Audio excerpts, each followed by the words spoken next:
Good afternoon, everyone. My name is Caroline Player, and on behalf of the Georgia Tech Alumni Association, I am so pleased to welcome you to this segment of our Professional Gold webinar series. Of course, this session will be covering accountability.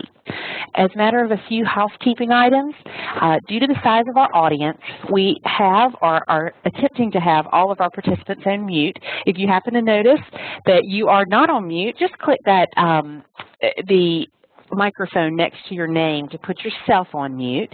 At the conclusion of this session, we'll be taking limited questions as we're able via the chat feature, and we've just tested that out. It seems to be working just fine. You'll find the chat icon in the upper right-hand corner of your screen. Just click on that to open your chat window. You'll want to send those directly to the program host, which is under my name, Caroline Player. If you have any technical issues during the course of the program, do use that chat feature to let us know. We'll try to resolve any issues that you may have. But above all else, thank you all for being here today. We are certainly very pleased to be partnering with GT alumna Adrienne Johnston, who is once again leading the Professional Gold Series for 2015. Adrienne earned her BS in Chemistry from Georgia Tech in 2004 and is the Vice President of Operations at Buckhead Investment Partners. Her passion for forming teams and building careers actually began right here at Georgia Tech when she was part of the founding management team at Starbucks at Technology Square. Through the growth of a significant technology network, Adrienne had an opportunity to leverage her strengths of building effective teams and delivering solid operational outcomes at VendorMate, a healthcare supply chain optimization company. At VendorMate, Adrienne was promoted 5 times in 6 years, ultimately rising from operations analyst to vice president of operations. Adrienne is passionate about the continuous improvement of people, processes, and technology, and is excited to bring this experience back to her alma mater. So without further delay, I will turn this discussion on accountability over to Adrienne.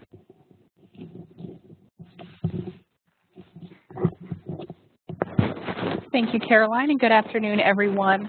As Caroline mentioned, if at any point I happen to hit the mute button on my own microphone, you can let me know by sending a chat to Caroline, and it'll pop up here in our window.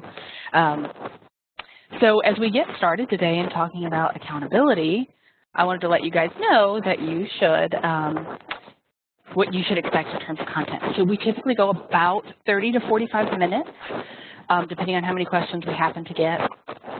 And we will be covering what accountability is, how do you define it, how do you really make it quantifiable and tangible to all of us, because it's certainly a word we use quite frequently. And then why it matters so much in optimizing your career, taking your career to the next level, really excelling. And then we'll discuss how we go about developing it. And that's really where we get into the meat of the presentation. It tends to come towards the end. So between that and the Q&A section, which also a lot of one-on-one questions and answers, it'll be a great opportunity for you all to really figure out how you implement some potential changes that improve your career and help you really gather a lot of meaningful, valuable information from this particular program. So we typically get to that about the halfway point in the session. For those of you that have to leave, we are recording the session, and it will be available off of gtalumni.org within a few days, so you're welcome to go and listen to it if you do have to leave a little bit early. As we start talking about accountability, I'll share with you all one of my favorite quotes from John Stuart Mill, who said, "A person may cause evil to others not only by his actions, but by his inaction. And in either case, he is justly accountable to them for the injury." And that's not just to other people, but even to ourselves. And as we delve into accountability and what it is, what it means, frequently failure to take accountability isn't anything more than failure to actually do something. So it's not those actions that can go arrive at the lack of action. So as we start discussing accountability, we need to define it. And we need to define accountability as a personal choice to demonstrate the ownership necessary for achieving exceptional results. And that's really important to achieve those exceptional results, which is ultimately what we're all trying to do in our careers and any particular role, company, team that we're part of. We want to achieve those exceptional results. Those results drive business performance. And as businesses grow and prosper and thrive, the individuals who are helping create that are the ones who are able to either rise in the ranks or continue to achieve more as a function of that. So when we think about accountability, we have to think about it as that choice.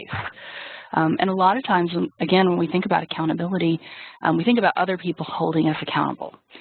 We don't really think about accountability as something that we choose to do. It's a personal demonstration of that ownership. I am accountable for all the things that I want to do. I'm accountable for my role. I am accountable when I see that there's something at work that needs to be done that no one else has noticed. But if I notice, I now need to be accountable. And we'll go through this. I mean, you could really go overboard. So I'm going to be accountable for everything and not get anything done because you're so busy trying to do everything.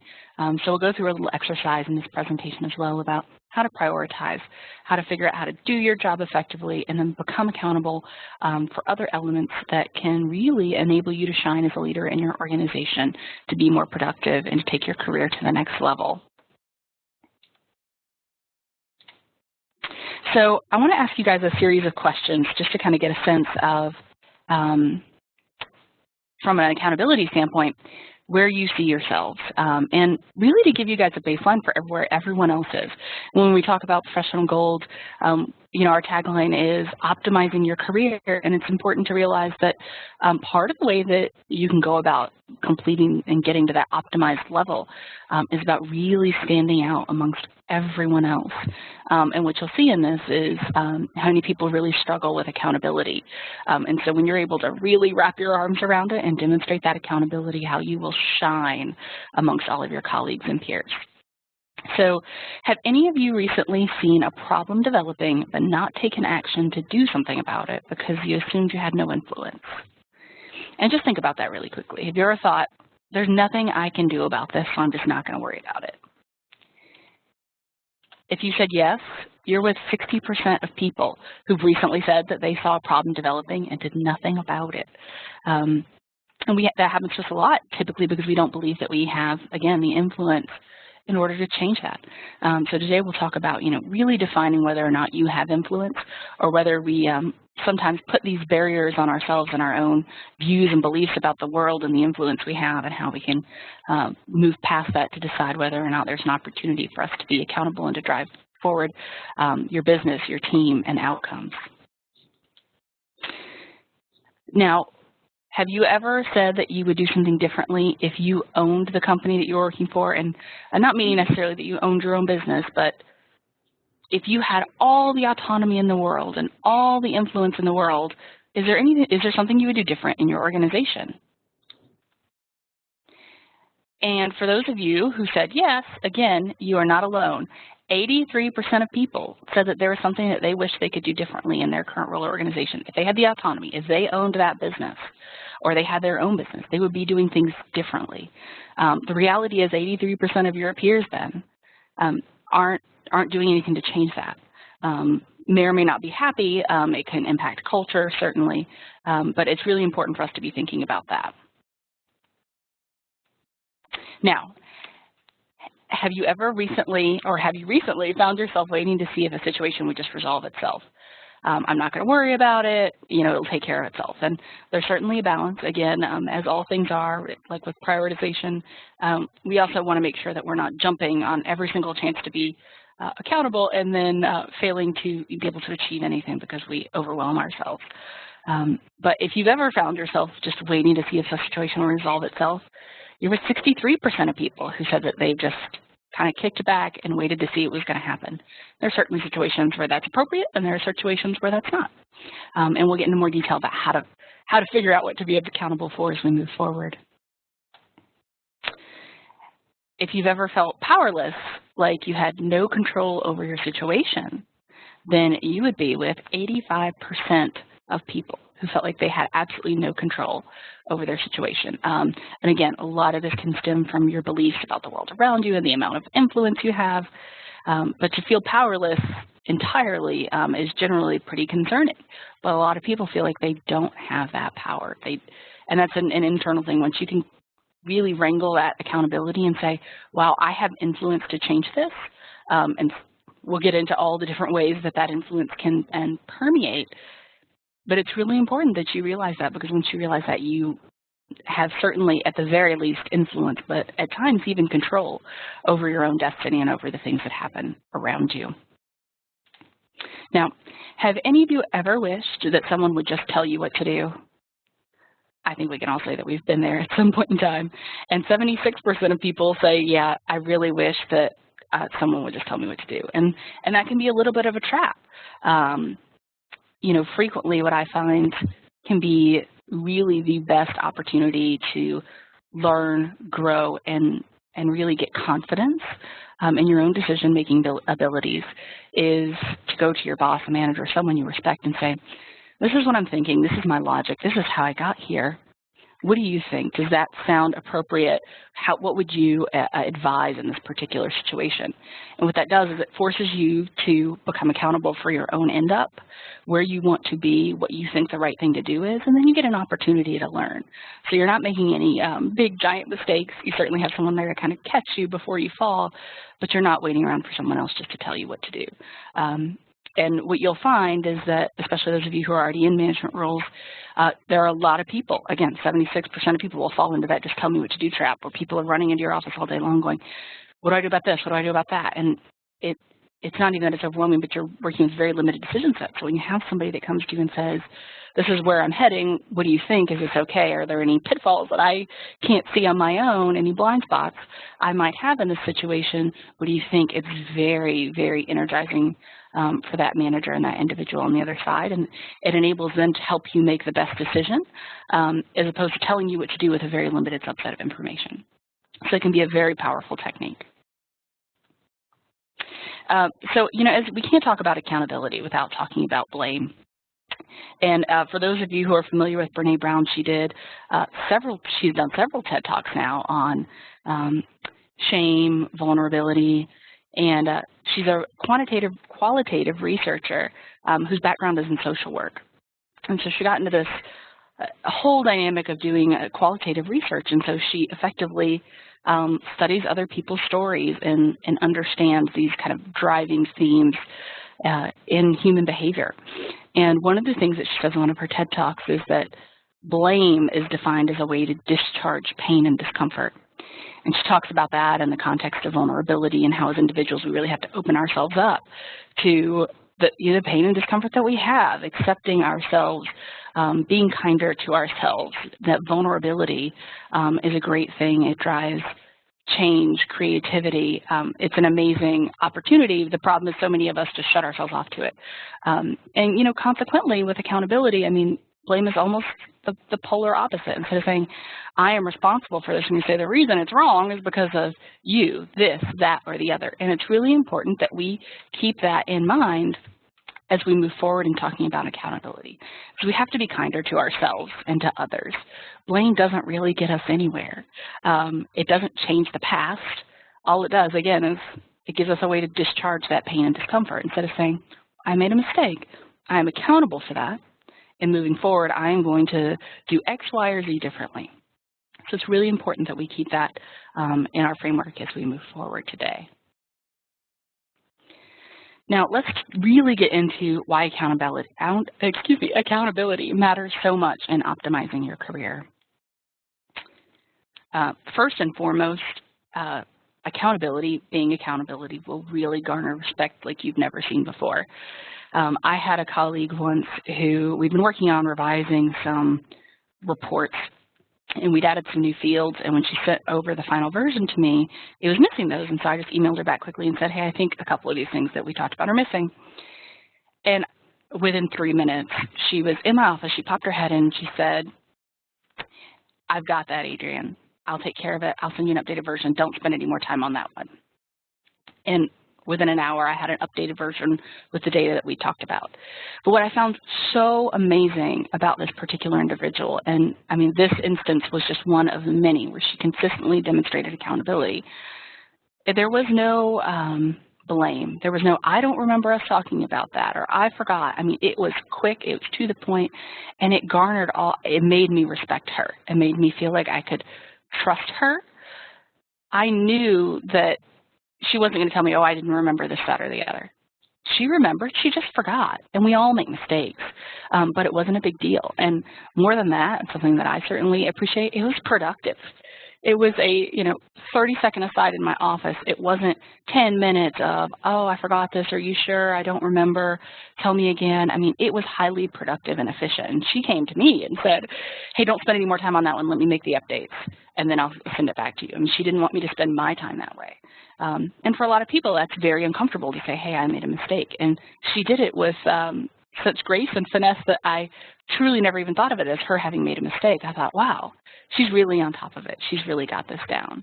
And ultimately, that lends itself to achieving those exceptional results. Because we were more efficient, she could go back and take care of it immediately. I trusted her. I could give her more. I respected her. And all of those things really cultivated her, in my mind, as a high performer in our organization, as someone who could do more, would thrive, would excel, all simply just by saying, I'm going to take care of this right now, as opposed to going through the blame game or, wasting a lot of time talking about how she didn't remember this, that, or the other. So it's really important that, as we look at accountability, we realize how tremendously valuable it can be in continuing to improve and drive our careers forward. Now, the real heart of it. How do we go into and really, truly recognize and then develop that accountability? And again, we have to go through, in order to do this properly, we have to go through an exercise of prioritization. So, excuse me, I jumped ahead of myself. First, let's talk about how you recognize being accountable, and that is what are the things that you say? What's your internal dialogue? Again, my former colleague would say things like, "I'll take care of that right now. I'll make sure we take that into consideration next time." They don't spend a lot of time apologizing, obviously, unless they need to, and that's socially appropriate. But they make sure that they're saying, "Hey, I can't change the past, but going forward, I've got this." Again, in some situations, it is appropriate to apologize for the oversight, say it won't happen again, and then talk about what you're doing going forward. I just, 2 weeks ago, I guess, had a nice stumble at work and made a mistake, and I immediately went to my boss's office, and I said, I'm sorry that this happened, and here are the things that I'm going to do going forward to make sure that that doesn't happen again. Sometimes it's just you don't know what you don't know, and the real opportunity comes from saying, to make sure that you know exactly what you're going to do to go forward. And that really instills, again, that respect and that trust in your manager and other people on your team. Now, people who don't always demonstrate accountability will tend to say things like, it's someone else's fault. Susie did it. It wasn't my fault.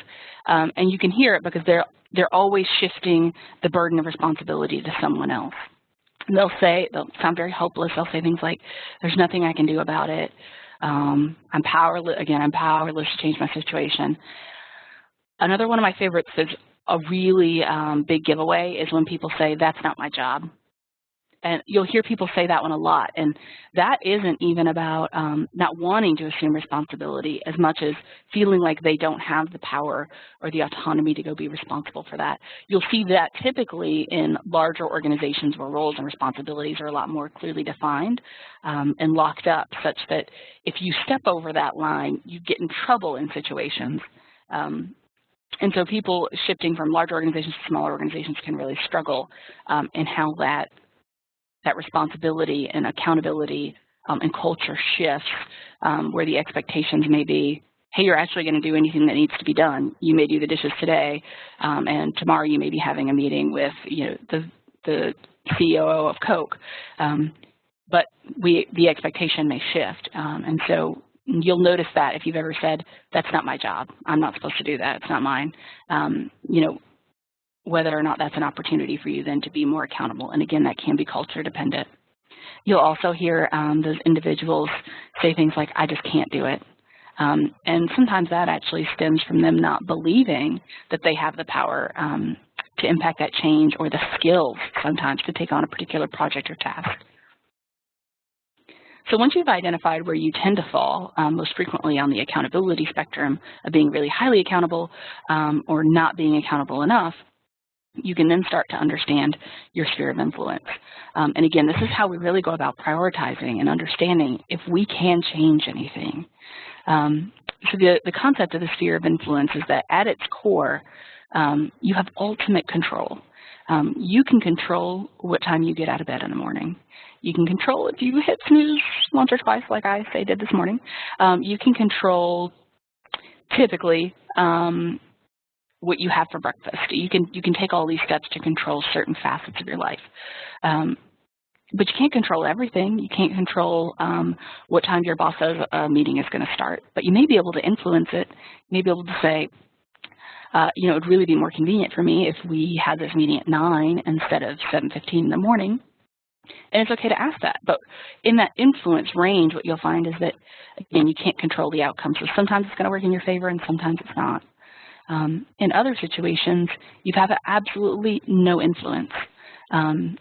Those of you who've ever had a really dictatorial boss may have been in the situation. I have been fortunate enough not to, but I have seen it with other peers and colleagues who have been in that situation where they feel like there's nothing that they can do. And in some situations, they are in fact right.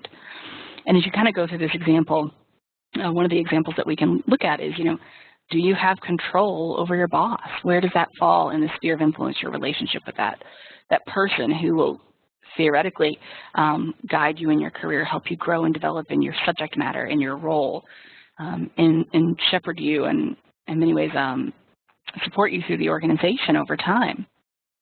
You certainly don't have control over it. As you're going into a job situation, you may be able to control whether you say yes to working with a particular hiring manager, but you certainly can't control whether they even offer you a job. So you really tend to fall more in that sphere of influence. But let's say that you've taken this amazing job working for this person who you think the world of, and you've got to make that amazing decision, and then that person takes another job and you've got a new manager that comes in. You don't have any influence over that. But the reality is, if you take one more step back, you do have influence on whether or not you try to build a good relationship with that new boss.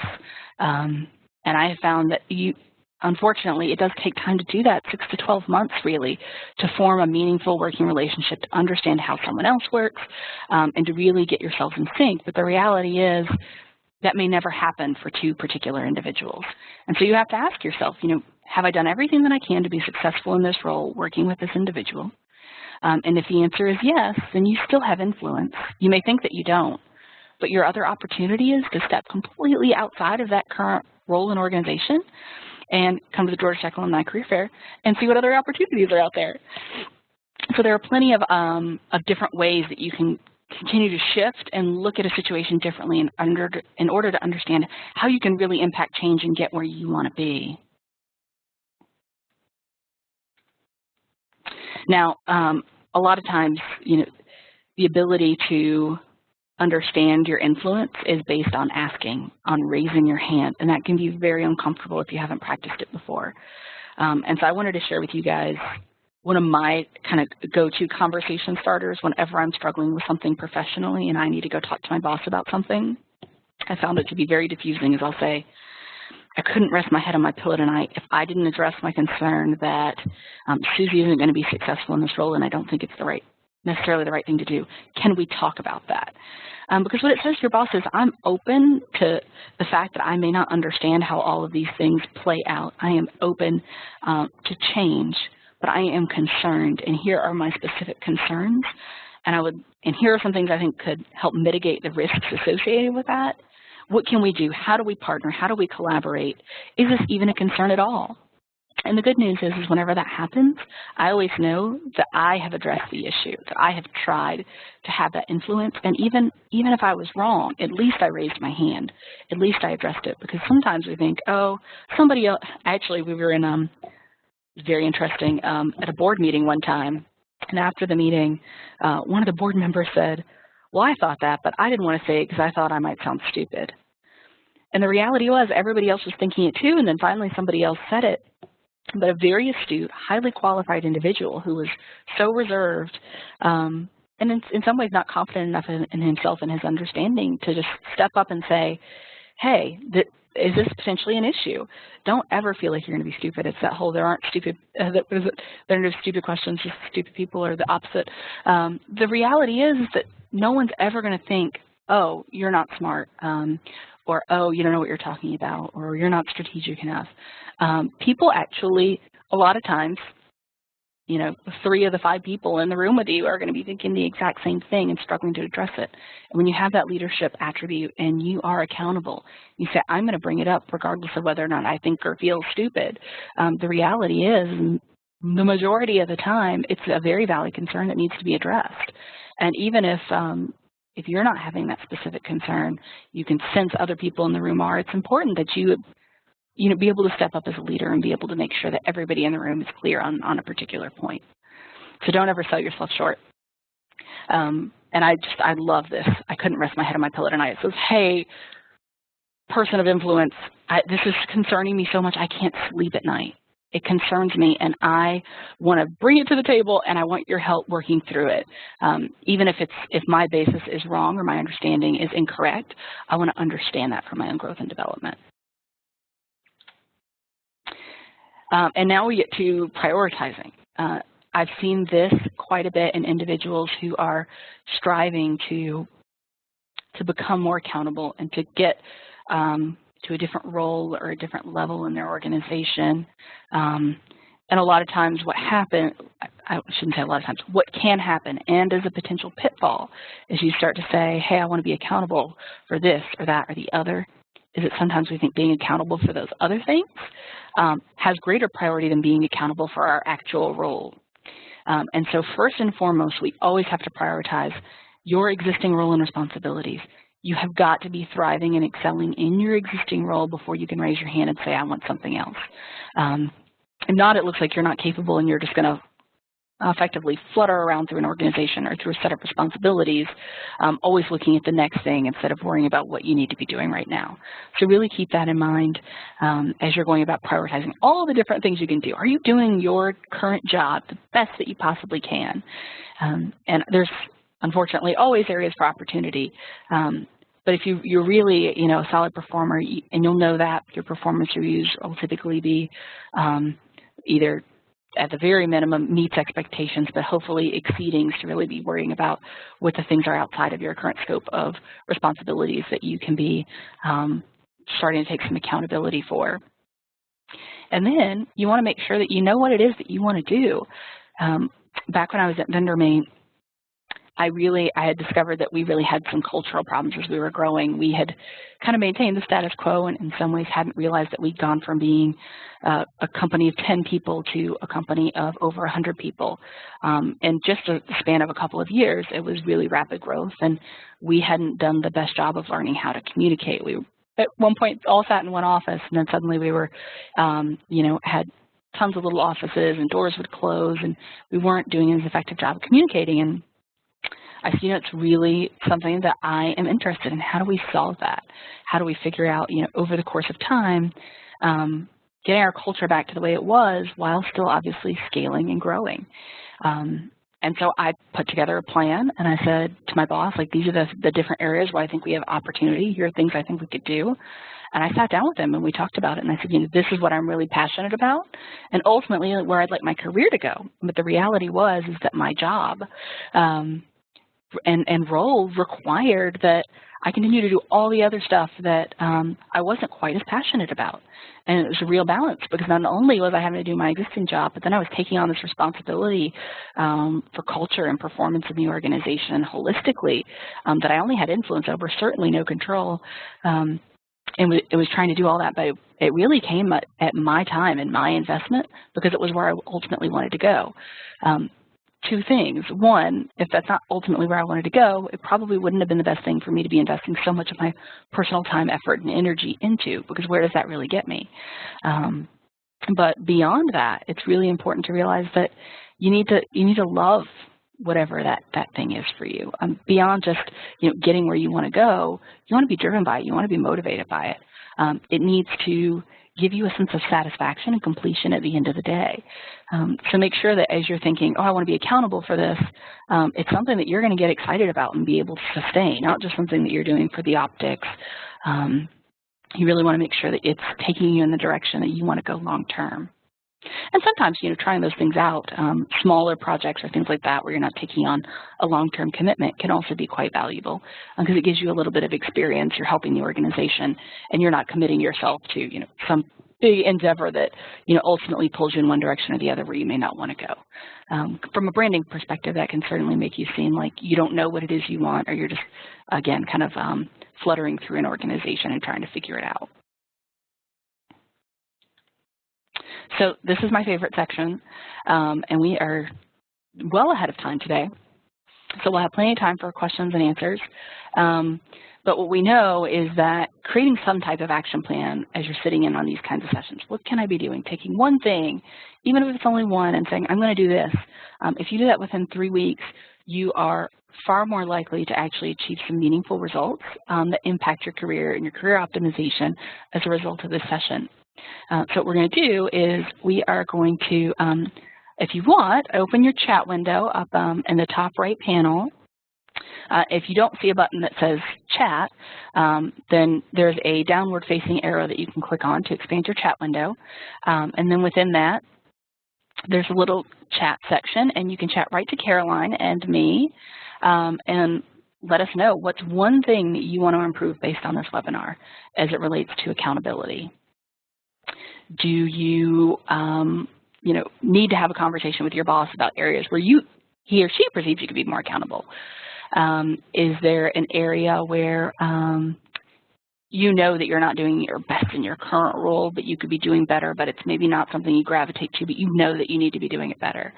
Do you need to just raise your hand and say to your colleagues and coworkers, hey, we have this problem? One of my colleagues has done a really great job of that recently, and just saying, this is the silliest thing. And sometimes, again, it can feel silly to us when it's our issue, but we were having mail problems, and our mail was getting lost in the office and was getting put on the wrong desk. And so we had to sit down and have a whole process discussion about that in one of our staff meetings. But it's important that, if she raised her hand and said, I've had 2 pieces of mail get lost in the last month, we've got to figure this out. And, she obviously phrased that very constructively of, we need to figure out how we make sure that we don't lose these things.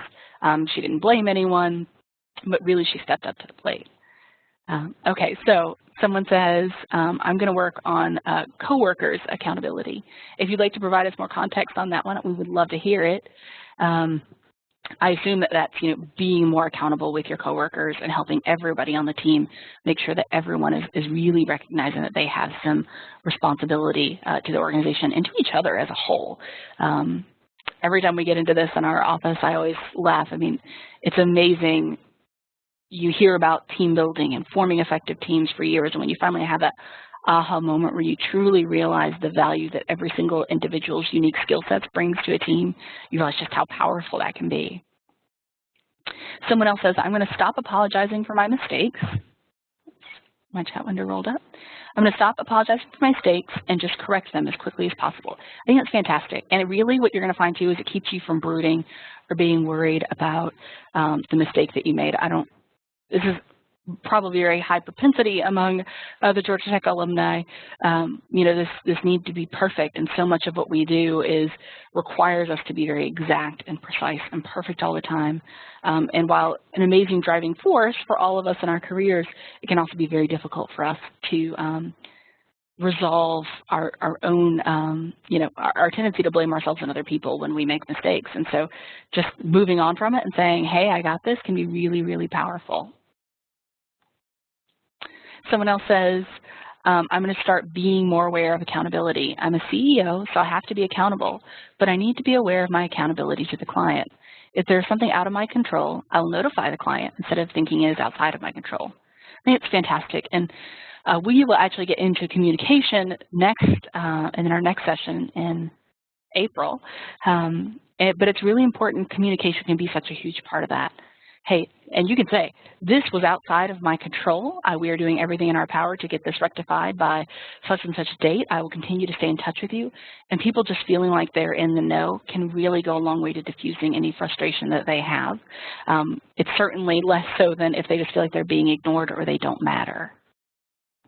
Someone else says, I will take ownership of issues and concerns rather than playing the blame game. It's too easy to blame others, to blame our own failure on others. It really is, and I find myself doing initially second something was wrong. This morning I got an email saying something was wrong, and it was ultimately, I mean, it's really small and insignificant in the grand scheme of life. But I immediately went to, well, somebody else did that because I had done the work and somebody had gone behind me, but I hadn't caught that they had gone behind me and undone what I had done. So it's a kind of a big, long thing, but I just ultimately had to say, you know, well, next time I need to know that when Susie goes and does something, I need to go back and double check to make sure that her changes didn't conflict with the ones that I had just made in a particular document. Someone else says, I need to have a better defined plan to reach my career objectives. And 2, creating the right balance between completing organizational objectives and personal career objectives. I think that's great, and those 2 are so in tandem. I actually just went back through at the beginning of this year and redefined my development, my individual development plan, which I actually just went ahead and put, I struggle typically to, I'm not one of those people that decentralizes my life. Like, I like to have everything integrated. My work, my personal, if I need to come in late because I need to go to an appointment, I don't like to think about those things as disparate because that night I'll go home and do more work. Having that integrated approach, all my email in one place, really makes me more effective. And it's the way I prefer to work. And so when I did my individual development plan this year, instead of trying to do a personal development plan and a professional development plan, I actually married the 2 and put them together. And I talked to my boss about it to make sure that she was going to be okay with it, since I was using our internal platform to do that. But it has been really fantastic because as I go in to do my work every week and make sure that I'm hitting all the objectives professionally that I need to be hitting, I can go in there and make sure that I'm holding myself accountable to all those personal objectives as well. And it can be really difficult to balance that time and energy expenditure to make sure that you're getting to both. I'll have to look at the name of the book and send it to Caroline. Oh, it was StrengthsFinder is what it was. So StrengthsFinder 2.0 by the Gallup organization. They have an assessment. You can go buy the book, and then it comes with a little key. You can go do the online survey, and it'll tell you what your strengths are. And one of my top ones was achiever, and so it's loving to get stuff done. Any strength, obviously, over leverage can be a weakness as well. And so people with that strength have a tendency to fall into the bucket of workaholics, wherein for whatever reason they actually prioritize almost the, if you will, the currency that they give themselves for completing professional tasks over those for personal. And so they have all kinds of really interesting things that you can do and that individuals have done in order to balance that personal and professional weighting. And so they'll give themselves like a weighting system. And so you'll say, well, I'm actually going to weight my personal goals higher. And so at the end of the day, you can tally up your points and say, okay, well, in all my points, you know, I got these work things done, which actually pushed my points up, or excuse me, personal things done, which push your points up. And so it incents you hopefully in a different way. So that's definitely something to look at. It's called StrengthsFinder 2.0. I think StrengthsFinder is one word, and it's by the Gallup organization.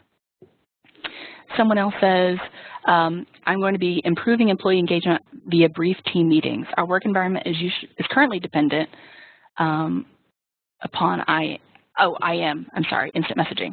Most team members spend their day with earbuds in their ears. The office is quiet as a tomb, even though people sit in connected cubes. I think that's fantastic. There's even a number of wellness studies talk about getting up for 5 minutes here or there can really boost productivity and makes you a lot more focused. That if you continue to work and work and work and work and just stay quiet like that, that your brain actually becomes less effective in some ways. Someone else says, ironically, my sister bought me StrengthsFinder and I've neglected to read it. I have homework to do now. Now, here's the good news. One of my colleagues, when I think I gave him a copy of StrengthsFinder because I loved it so much, and we had very similar personality styles as it turned out. He really doesn't like reading. There are like 30 pages at the beginning of the book that kind of talk about the philosophy behind it. But then each of the chapters really just associates with one of the strengths. And so you'll get 5 strengths assigned to you. And so at most you're reading, like another 30 pages worth of information on your particular strength, and then different tips and tricks on how to really maximize those strengths and not over leverage them. So if you're not a big fan of reading, it's actually a fantastic book. Someone else says, I will recognize and commend employees who take accountability for their results. Accountability needs to be reinforced throughout the organization. It absolutely does. And it really is interesting when you look at the statistics and you start to watch and pay attention to the people around you.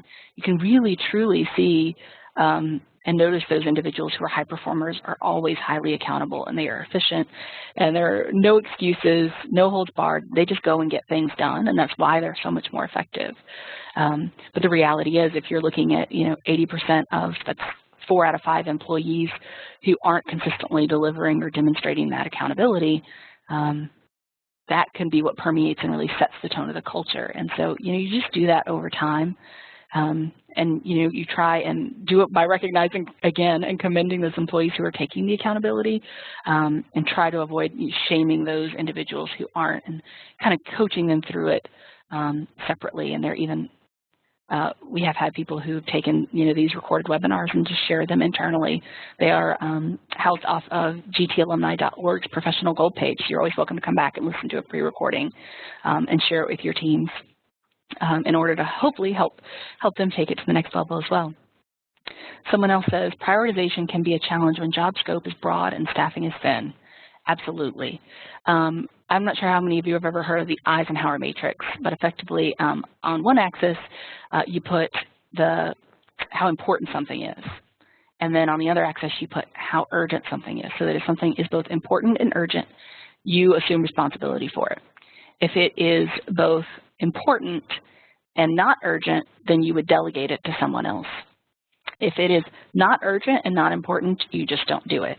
I mean, it really is interesting. Whenever I was very good at the beginning of the year as part of my New Year's resolution, I need to get back to it, of having that on my board every day. And I would just go through and say, okay, well, now this thing that wasn't urgent is kind of getting urgent because of timing, and I've been putting it off, so I have to move things around. But when you look every day at the stuff that you do that you shouldn't do, it can really be amazing to realize, like, how important is this?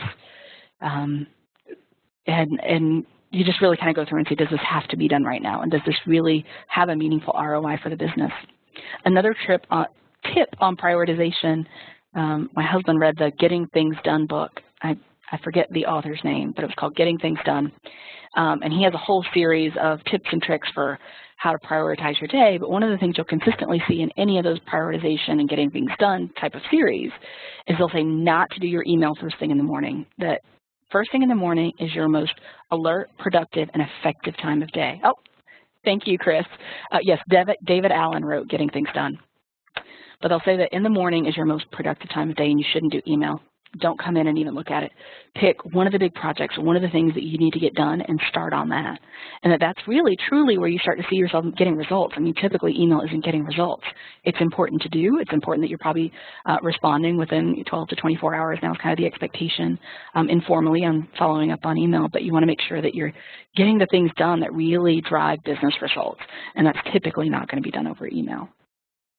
Someone else says that the Stephen Covey books also touch on how getting things done and managing being overwhelmed, and that is true.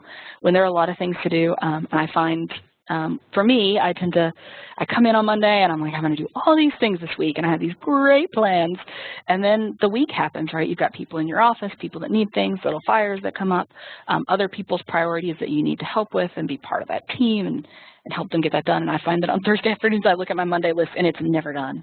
And I have a tendency to get overwhelmed by that.